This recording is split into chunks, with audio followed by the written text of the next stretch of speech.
Do you think he referred himself as the Achrei al Kibbutz of Mashiach ben Yosef? No, because Mashiach ben Yosef is political leadership, and if I knew you will ask this, I would prepare. I would prepare additional 5 slides, because in 5 places he's actually saying I'm a prophet. I am a prophet. Okay.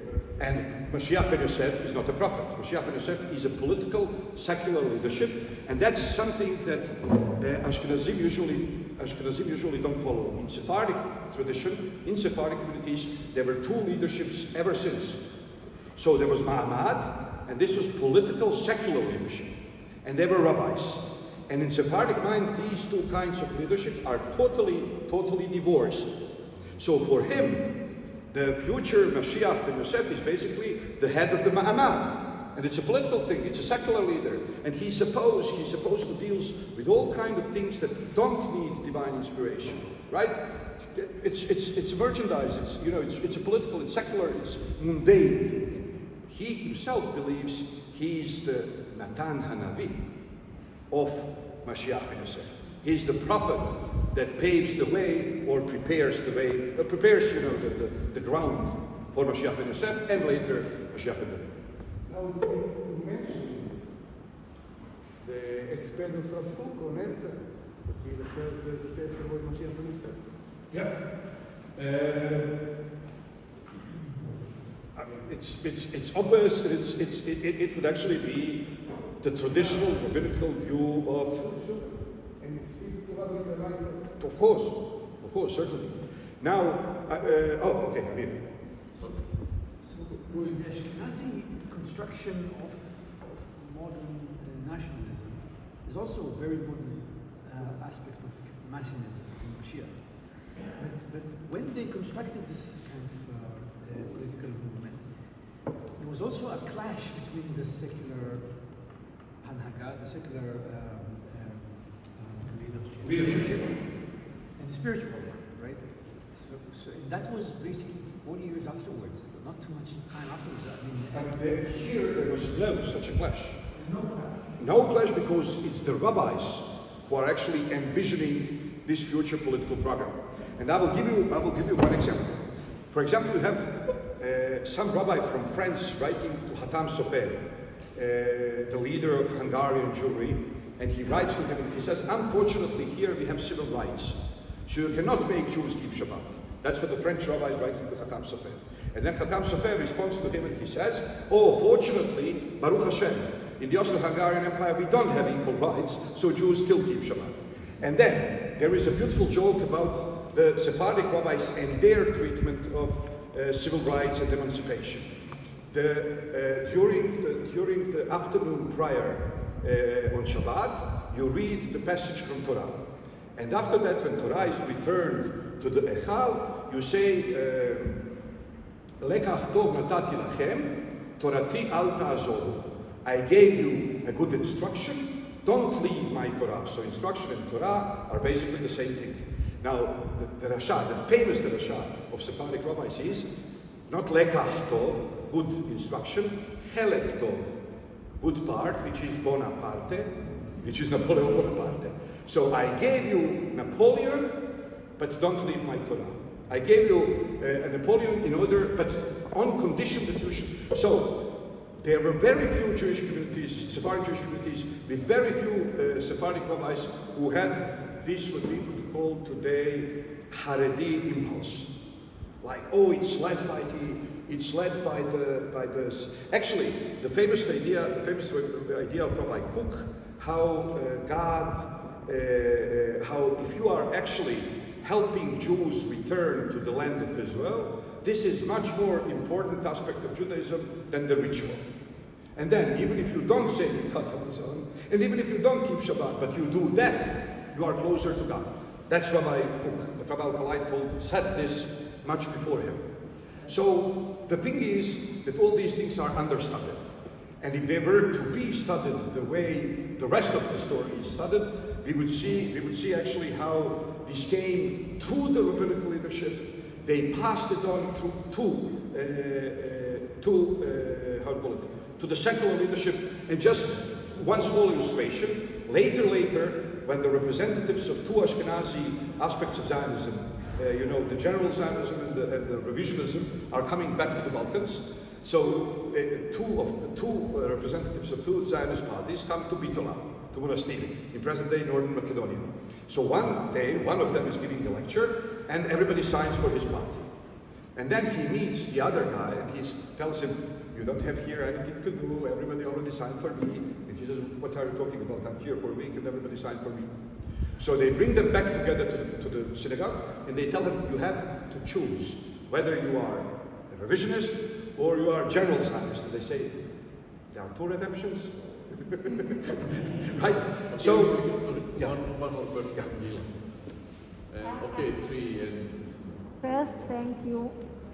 Thank you for Florida and Zionism and for Abdul Majid and Bonaparte. But I want to say that all the Breslev מאמינים, they think that kibbutz is coming from Nachman Breslev. He used kibbutz, and so they say that kibbutzim is from Nachman Breslev. But I don't know in which context Okay, he used no, it. Unlike here, where it's obvious that kibbutz means the new issue. That's Yes, what for kibbutz him. means. No, this is not a new issue for Nachman Breslev. A kibbutz. Very good. Thinking of you were speaking before, and not knowing the exact date of death of Rabbi Alkalay, does he was in life to testify of full recognition of fulfillment of independence of Romania, certainly in the 80s? I believe he died at the year of the Berlin Congress. Yes, at the year of Berlin Congress. So no, he never lived enough to see. Here you can see 1878 dies in Jerusalem. And you were in Israel since 1874. So Yeah, no connection to the time. yeah, and I need to use the stage to correct another usual mistake in Israel. Not only people believe more to the novels. Actually, for me, coming from Hebrew literature, it's important to know that people believe novels more than the history books and historians. Everybody follows Yehuda Burla and the idea that Yehuda Alkalay was schooled in Jerusalem, and also there is a street in Yafo called after his good friend, Rabbi Yehuda Halevi, who was called Meraguza from Dubrovnik, even though he was not from Raguza, he's from Sarajevo, right? And today in Israel they don't even know how to pronounce his name, so he's called Marguza. So it's not Marguza, it's Meraguza, but it's not Meraguza either, because he was not Meraguza, he was from Sarajevo. And when Rabbi Alkalay came to Yafo, that's actually where he stayed, at the place of Rabbi Yehuda.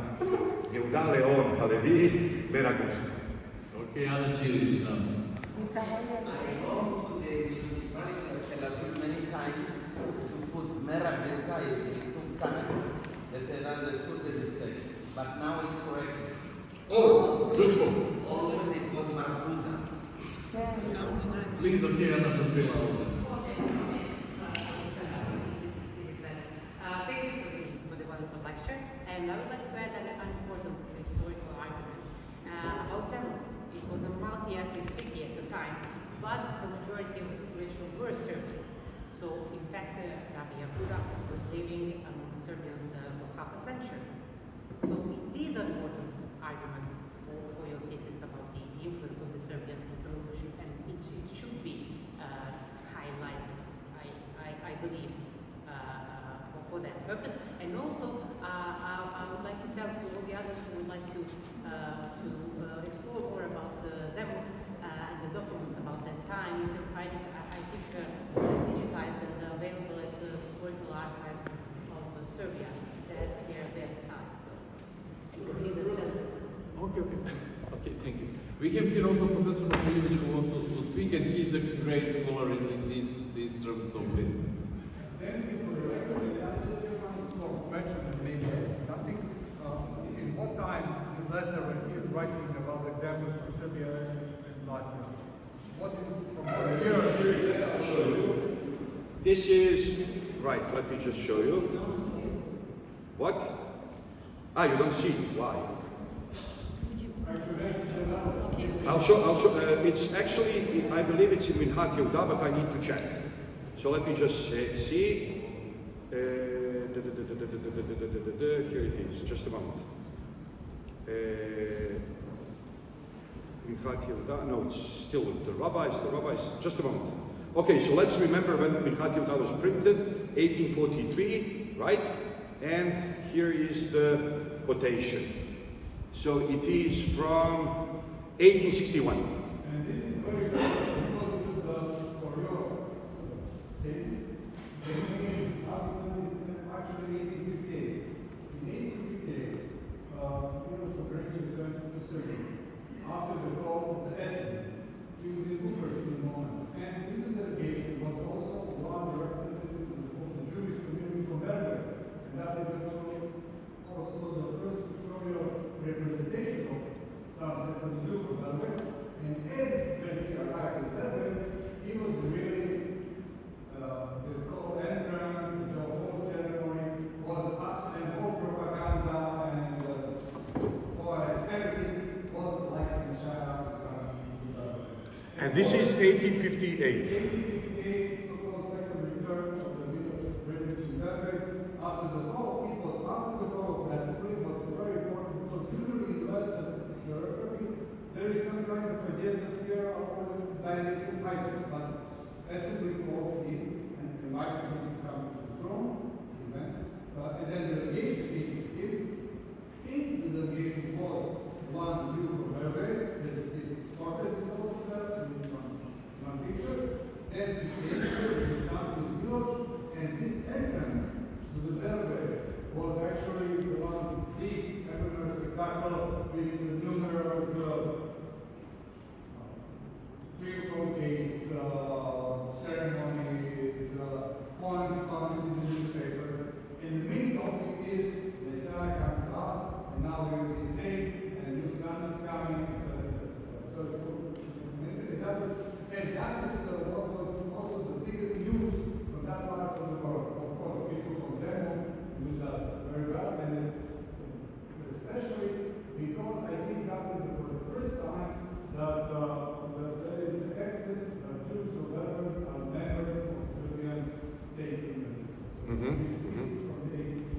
And it totally corresponds because this is the book called Mašiyah Shalom from 1861. So it's 3 years later, and he probably, if the book was published in 1861, he probably wrote it in 1860.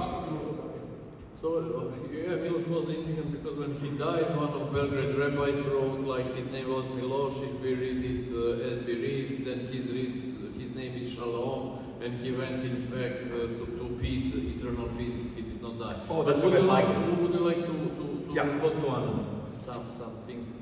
Well, no, just thank you for the information because I didn't include that piece of information. This was kind of Jewish scholarship autism, so I was thinking about how many Sephardim were there and how many Ashkenazim were there, but I never gave a count how many Serbs were there and what were actually the numbers of other populations like Germans, Hungarians, or whatever in Zemun. So thank you for. I'll keep it in mind. Thanks. Okay, I think we need to stop now. You are probably hungry. Let's eat, go to lunch. Thank you for this session.